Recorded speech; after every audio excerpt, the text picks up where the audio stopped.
Hello everyone, Ryan here with Product Impressions. I've gotten to try a lot of different headphones on my channel over the years, and this one is one that is completely new to me. I've had my eye on some bone conducting headphones for years. I just am fascinated by the technology, but I've never had the occasion to actually try a pair. So this is the OpenComm UC bone conduction headphones Bluetooth from After Shokz, or Shokz now, formerly After Shokz. When I first started looking into these, it was After Shokz. But yeah, I'm really interested in seeing how bone conduction headphones work. So let's go ahead and get these things opened up, get them charged up, and see what we think. All right, I have been using these OpenComm UC headphones from Shokz for a little over a week now, and I must say that I am actually quite happy with these. Sound quality is good, not great. You're definitely missing a lot of the bass, and when you turn it up loud enough, you will really feel these things vibrating on your head.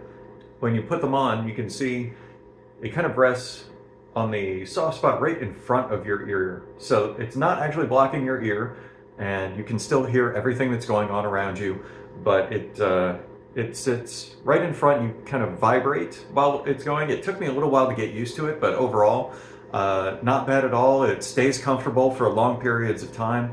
Battery life is going to be good on these, definitely good enough for all day. I've talked on these on the phone, talked on the phone with these for about 4 hours or so, and had also podcasts and music playing for probably another 4 or 5 hours, and there's still 30 to 40% of the battery left based on what it says on my phone when I check on that.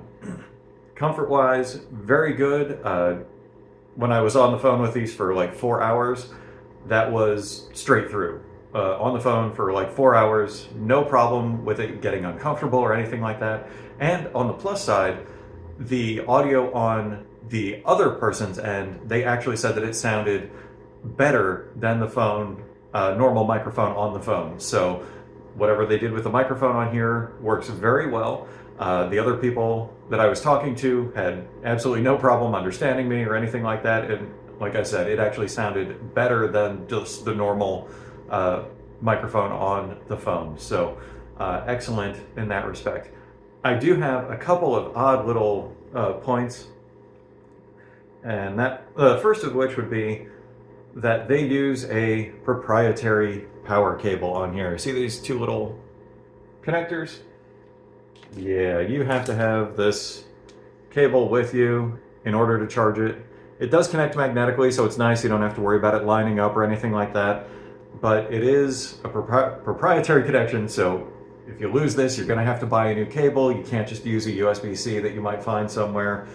And that also means that if you're going to be traveling with these, you have to remember to bring this. You can't forget it somewhere. They do give you a nice little travel case to go along with that, and there is a little USB thumb drive to put Bluetooth onto your computer if you want to connect it to your computer and it doesn't have Bluetooth. Most modern ones do. I would be surprised. I guess maybe desktops might not, but yeah, any laptop, that's probably not going to be an issue.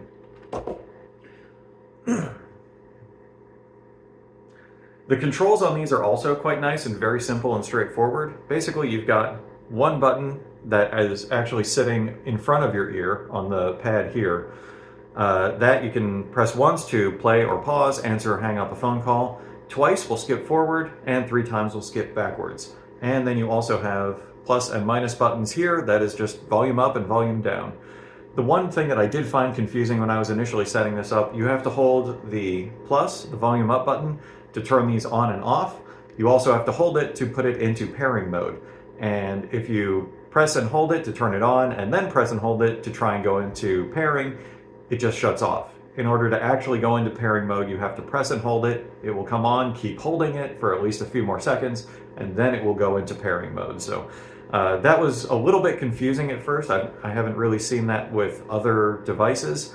And also, there was absolutely nothing in the instructions to tell you about how to turn it on and put it into pairing mode. So yeah, they could do a little bit better in that respect. The paperwork that comes with it is basically unintelligible. You can figure out how to work the controls, but as far as pairing and things like that, yeah, there was nothing in the paperwork about how to actually do that, so I had to look it up online. Yeah, all in all, I would say that these are good if you're going to be using these for exercise, particularly outside. It's nice that you can still hear traffic and all of that, but at the same time you're hearing your music with a little bit more clarity of the outside world than you would get with headphones. So yeah, all in all, these are interesting. It took probably about an hour or maybe 2 hours before I really got comfortable wearing these, because it's kind of a novel sensation, feeling that vibration right there. But yeah, you get used to it pretty quickly, and yeah, all in all, I think that these work really well. And I don't always keep everything that I test on this channel, but I do think that I'm going to be holding on to these. I like them. All right, hopefully this has been of some help to you. If you've got any questions about this or any comments, feel free to leave them in the comment section. I'll do my best to answer anything that I can. Otherwise, like, share, subscribe. We'll see you next time.